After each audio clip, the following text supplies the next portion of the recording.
اپنی زندگی میں یہ معیار لے آئیے کہ اپنے عزیز رشتہ دار، بہن بھائی، عزیز و اقارب، دوست، ان پہ نظر رکھیے کہ جس جس رنگ میں جہاں جہاں آپ کسی کی کوئی بھی خدمت کر سکتے ہیں اسے کہنا نہ پڑے، آپ از خود اس کی خدمت کر دیجئے، انتہائی خاموشی کے ساتھ، جو آپ کی ذات کے علاوہ کسی تک بات بھی نہ کبھی پہنچے۔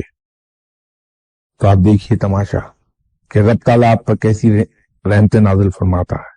اور ایک چیز جس کی میں بہت زیادہ آپ سے گزارش کروں گا، اس کو سیلف ڈسپلن کے طور پہ نہ لیجئے، بلکہ آپ اسے اللہ کو راضی کرنے کا ایک ذریعہ سمجھیے۔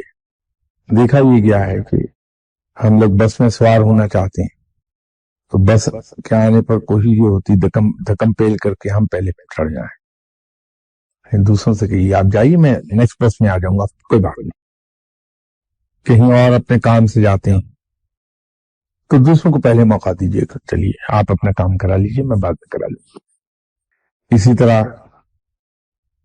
یہاں لوگ دعا کے لیے آتے ہیں تو کوشش یہ ہوتی ہے لوگوں کی کہ ہم لمبی لمبی داستانیں بیان کر دیں، اپنے دکھ درد کی تمام داستان، جو رویداد غم ہے وہ پوری A to Z ہم مینشن کر دیں۔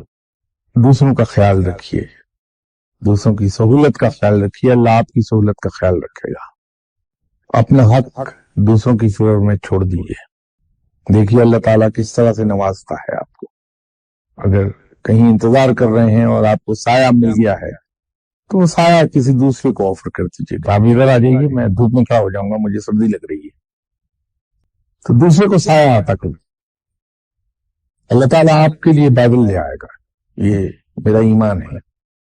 علم لدنی یوں ملے گا، اللہ کی قربت یوں آئے گی، ذکر اذکار سے نہیں آئے گی، یہ میں آپ سے عرض کرتا ہوں۔